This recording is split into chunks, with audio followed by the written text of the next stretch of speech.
Now, more of Illinois Rising, presented by the Illinois Opportunity Project, the only show directly addressing the problems and solutions for Illinois. Now, from AM 560, here's Dan Proft. Dan Proft back with Pat Hughes on this edition of Rising. And Pat, this week has been a tough veto session for the governor, Governor Rauner, with a lot of Republicans breaking ranks on a whole host of overrides initiated by the Democrat leadership of each chamber. What do you call him, sleazy rider? He should be overrider because he's getting overridden so much. Oh, that's pretty good. Overrider. That's not bad. What about that?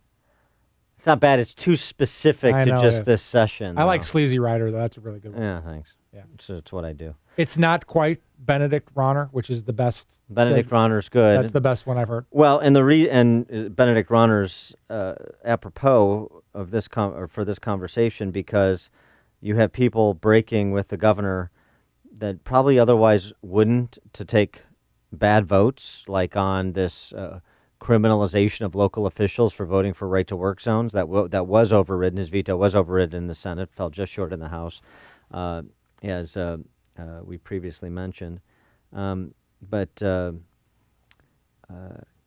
when you lose the caucuses, then it's every man for himself. Yeah, this is like Bruce Rauner is the captain of the ship, and everybody is fighting over each other to get to a lifeboat. That's what this is. Like, the ship's going down. They don't want to be associated with the captain. They want to get out to a lifeboat however they can. They're making independent political calculations for their own benefit. Right. And when you lose, and we talked about this previously, when you lose that type of discipline, either through the governor's office or through being a leader like Jim Durkin, when you lose that kind of discipline, you can't lead anymore. That ship, to extend the metaphor, has sailed. Well, and so his or sunk. So his re-election campaign, where he's, the fight rages on, and we've won some and we've lost some.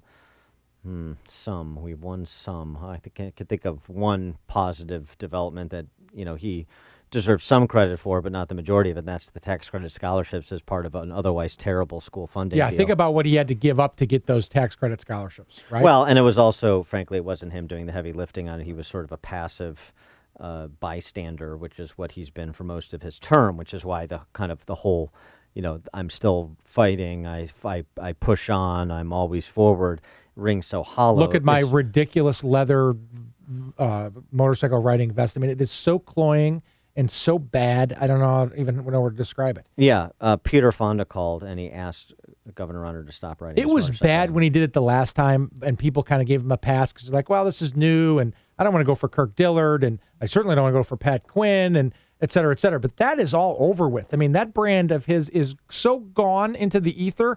To try to reestablish it is first of all, it's not creative.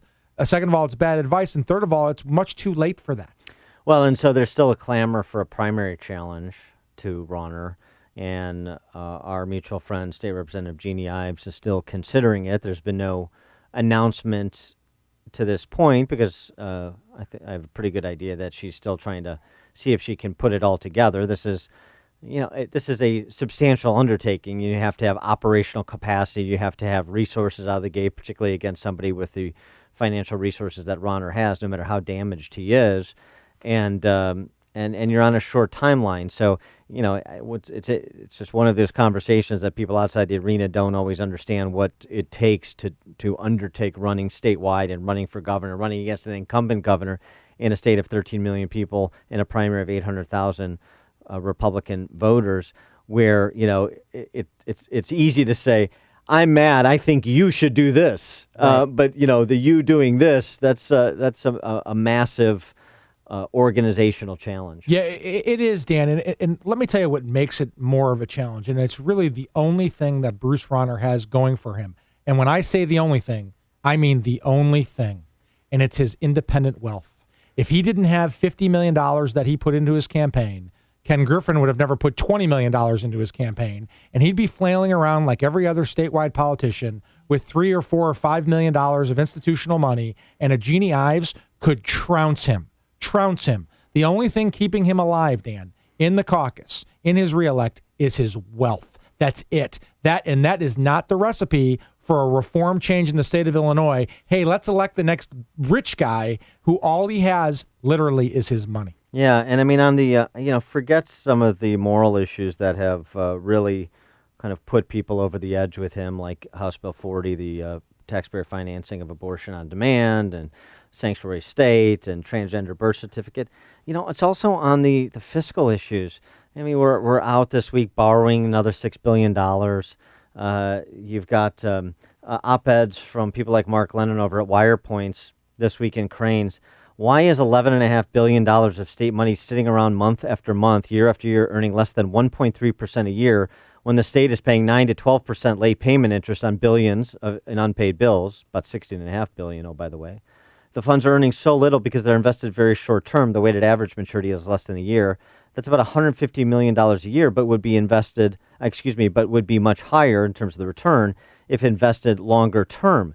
This is a guy who's supposed to have business sense. $11.5 billion earning the same as I'm earning in my demand deposit account at Signature Bank. I mean, what the hell? Or just use that capital to pay down the bonds at 12 and 13 and God knows what else percentage and take your principal down. So you're literally investing money at 1% and borrowing the same money at 13%. And this guy's like an equity genius, which is why he has all that money to begin with. It's insanity. He's also been a proponent and taken active steps to prop up the Obamacare Medicaid expansion, which the state can't afford.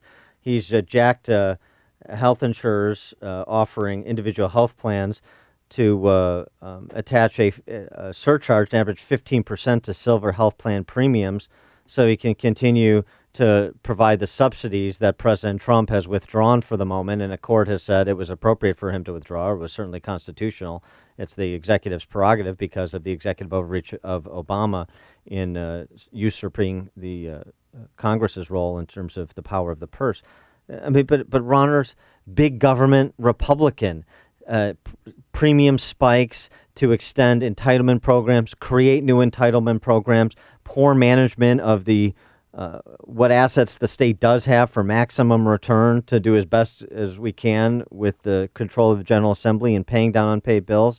Another survey out this week, Thumbtack, which is a San Francisco-based company that specializes in matching local customers with professionals. These are small business owners, owner-operators who work as electricians and wedding planners and wellness professionals and across the range of entrepreneurs.